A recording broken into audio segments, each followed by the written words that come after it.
এবার কুচ ব্রিগেডসের ভয়াবহ হামলায় ইসরায়েলি বুলডোজার ধ্বংস। আরো বিস্তারিত জানিয়ে দিব।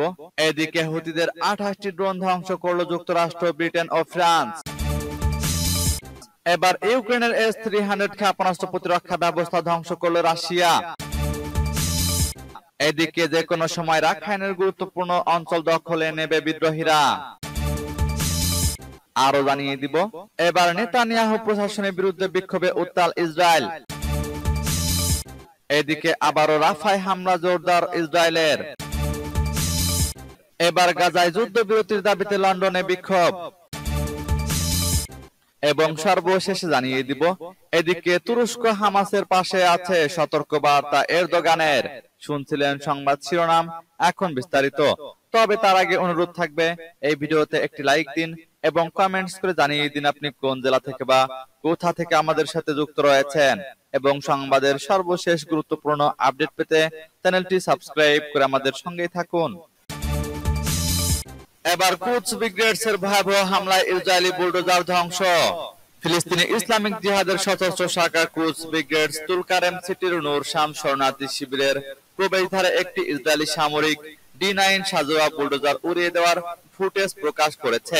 আল জাজিরার খবরে বলা হয়েছে, একটি ইম্প্রোভাইজড এক্সপ্লোসিভ ডিভাইসের বিস্ফোরণ ঘটিয়ে বুলডোজারটি ধ্বংস করা হয়। অন্যদিকে হামাসের সশস্ত্র শাখা আল কাসাম ব্রিগেডস দক্ষিণ খান ইউনিসে ফিলিস্তিনি যোদ্ধাদের ধ্বংস করা বেশ কয়েকটি ইসরায়েলি সাজোয়াজানের ভিডিও প্রকাশ করেছে।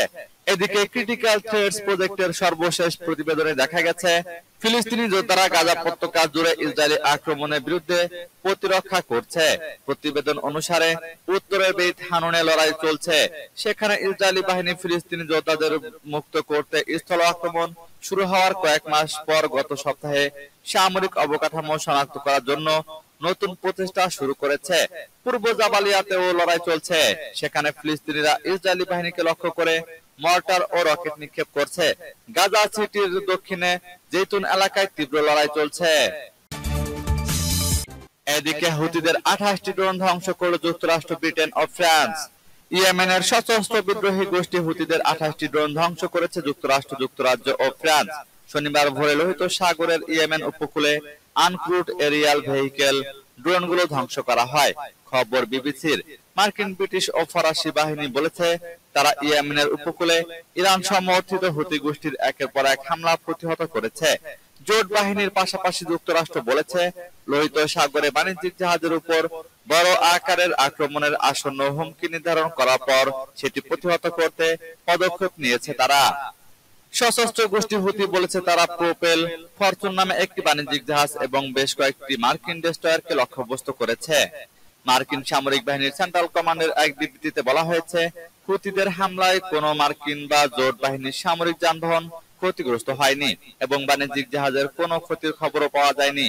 মূলত গাজায় ইসরায়েলের আগ্রাসনের জেরে হুতিরা গত প্রায় 5 মাস ধরে লোহিত সাগরে ইসরায়েল ও পশ্চিমা দেশগুলোর সঙ্গে যুক্ত জাহাজগুলোতে হামলা করছে। গাজায় ইসরায়েলের আগ্রাসন অব্যাহত থাকার প্রতিক্রিয়ায় ইসরায়েল এবং পশ্চিমা দেশগুলোর সাথে যুক্ত জাহাজগুলোকে লক্ষ্যবস্তু করছে তারা। এবার ইউক্রেনের S-300 ক্ষেপণাস্ত্র প্রতিরক্ষা ব্যবস্থা ধ্বংস করল রাশিয়া। রাশিয়ার সেনারা ইউক্রেনের একটি S-300 ক্ষেপণাস্ত্র প্রতিরক্ষা ব্যবস্থা ধ্বংস করেছে। রুশ প্রতিরক্ষা মন্ত্রণালয় জানিয়েছে, ডনবাসে মোতায়েন করা ক্ষেপণাস্ত্র ব্যবস্থাটি ধ্বংস করতে স্বল্প পাল্লার ইস্কান্দার ক্ষেপণাস্ত্র ব্যবহার করা হয়। ইউক্রেনের S-300 ক্ষেপণাস্ত্র ব্যবস্থাটি ধ্বংস করার বিষয়ে রুশ সেনারা একটি ভিডিও প্রকাশ করেছে।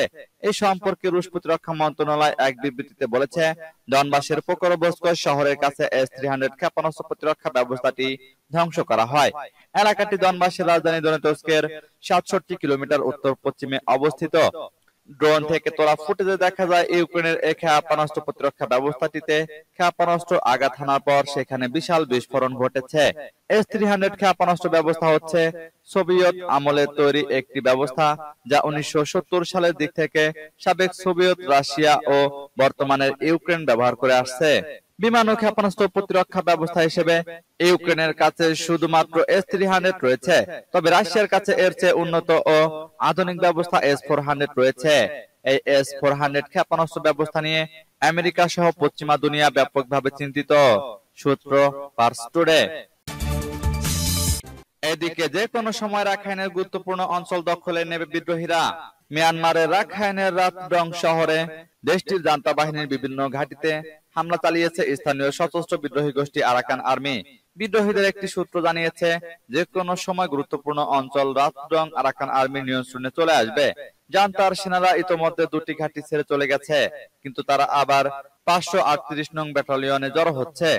স্থানীয় গণমাধ্যম জানিয়েছে, সেনারা 538 নং ব্যাটালিয়ন রক্ষার চেষ্টায় আছে। 22 নং ডিভিশনের সেনারা যারা 536 নং ব্যাটালিয়নে ছিল, তারা 538 নং ব্যাটালিয়নে যোগ দিয়েছে। টানা কয়েক ঘন্টা তীব্র গোলাগুলি হয়েছে। ধারণা করা হচ্ছে, জান্তা বাহিনীর সব ব্যাটালিয়নের পতন হবে এবং সেগুলোতে বিদ্রোহীদের নিয়ন্ত্রণ স্থাপিত হবে। গত 14 জানুয়ারি ইএসও চং ট্যাকটিক্যাল অপারেশন কমান্ডো ঘাঁটি ছেড়ে চলে যায় জান্তা সেনারা। পরের দিন ওই ঘাঁটির কমান্ডার সহ 100 জন সেনা আত্মসমর্পণ করেন। রাখাইন থেকে জান্তা বাহিনীকে পুরোপুরি হটিয়ে দেওয়ার ঘোষণা দিয়েছে রাখাইন আর্মি। আর যতক্ষণ পর্যন্ত সেনারা চলে না যাচ্ছে, ততক্ষণ হামলা অব্যাহত থাকবে বলে জানিয়েছে তারা।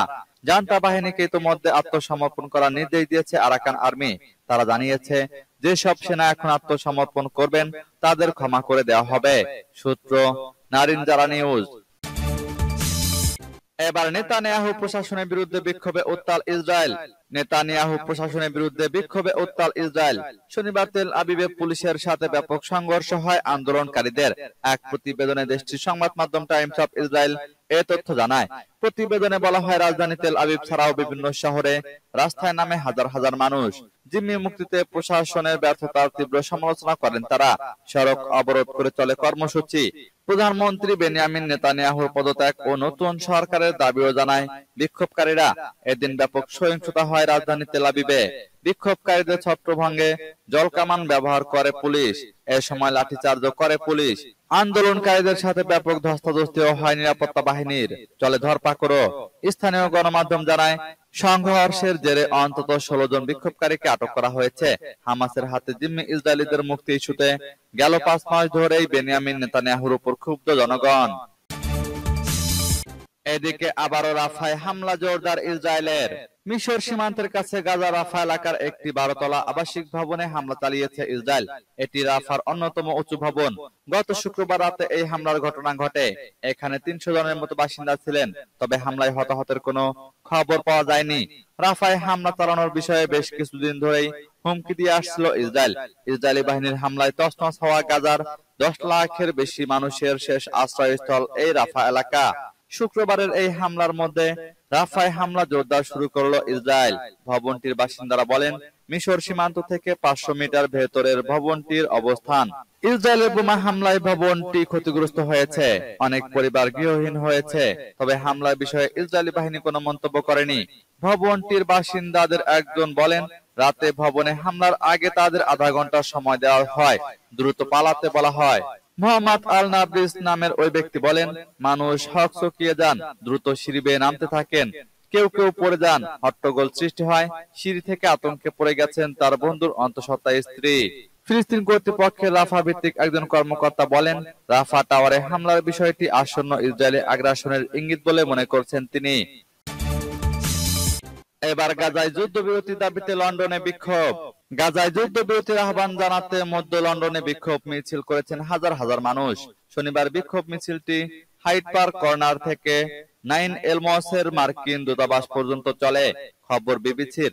গত 7 অক্টোবর ইসরায়েল গাজায় আক্রমণের পর লন্ডনে প্যালেস্টাইন সলিডারিটি ক্যাম্পেইন আয়োজিত 10ম বিক্ষোভ মিছিল ছিল এটি। মিছিলের সামনে গায়িকা শার্লট চার্চকে দেখা গেছে। নিরীহ ফিলিস্তিনিদের প্রতি সংহতি জানাতে বিক্ষোভে অংশ নিয়েছেন বলে জানিয়েছেন তিনি। এছাড়া মিছিলে ছিলেন সাবেক লেবার নেতা জেরেমি করবিন। মিছিলে আপত্তিকর স্লোগান ও আক্রমণাত্মক প্লেকার্ড বহন করায় 4 জনকে আটক করা হয়েছে। একজনকে আটক করা হয়েছে পুলিশের উপর হামলা চালানোর জন্য। এছাড়া শনিবারের বিক্ষোভে তেমন কোনো বিশৃঙ্খলা ঘটেনি। চলতি সপ্তাহে সরকারের উগ্রপন্থা বিরোধী কমিশনার মন্তব্য করেন, লন্ডন শহরটি ছুটির দিনেও ইহুদিদের জন্য বিপজ্জনক জায়গা হয়ে উঠেছে। ইহুদিরা বাইরে বের হতে ভয় পাচ্ছেন। তার এই মন্তব্যকে অসম্মানজনক উল্লেখ করে শনিবারের বিক্ষোভটি ডাকা হয়। গত 7 অক্টোবর হামাসের হামলা জবাব দিতে গাজায় পাল্টা অভিযান শুরু করে ইসরায়েলি সেনাবাহিনী। হামলায় নারী ও শিশু সহ অন্তত 30,800 ফিলিস্তিনি নিহত হয়েছেন, আর ইসরায়েলে নিহত হয়েছেন কমপক্ষে 1,139 জন। এদিকে তুরস্ক হামাসের পাশে আছে, সতর্কবার্তা এরদোগানের।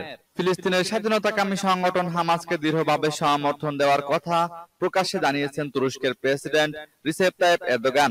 শনিবার তিনি ইস্তাম্বুলে এক ভাষণে দ্ব্যর্থহীনভাবে এ সমর্থনের কথা প্রকাশ করেন। এরদোগান বলেন, কেউ হামাসকে একটি সন্ত্রাসী সংগঠন হিসেবে আখ্যায়িত করতে আমাদের সমর্থন নিতে পারবে না। তুরস্ক এমন একটি দেশ যে হামাস নেতাদের সঙ্গে প্রকাশ্যে কথা বলে এবং দৃঢ়ভাবে তাদেরকে সমর্থন করে। 7 অক্টোবর ইসরায়েলে হামাসের রকেট হামলার পর থেকে গাজা যুদ্ধ শুরু হয়, তখন থেকে ইসরায়েলের কড়া সমালোচনা করে আসছেন এরদোগান। 1987 সালের ডিসেম্বরে প্রথম ইন্তিফাদা শুরুর সময়ে প্রতিষ্ঠিত হয় Islamic resistance movement Hamas. Sheikh Ahmed Yassin ও ফিলিস্তিনের মুসলিম ব্রাদারহুডের অন্য সদস্যরা এর প্রতিষ্ঠাতা। গত বছর অক্টোবরে হামাসের রকেট হামলার পর পুরো গাজা স্থল ও আকাশ পথে বেপরোয়া গতিতে হামলা চালিয়ে যাচ্ছে ইসরায়েল। এতে কমপক্ষে 30,878 জন ফিলিস্তিনি নিহত হয়েছেন। এর বেশিরভাগই নারী ও শিশু। এমন হত্যাকাণ্ডের ফলে ইসরায়েলকে একটি সন্ত্রাসী রাষ্ট্র হিসেবে আখ্যায়িত করেছেন এরদোগান। পাশাপাশি তারা গাজায় গণহত্যা চালাচ্ছে বলে অভিযোগ করেন তিনি।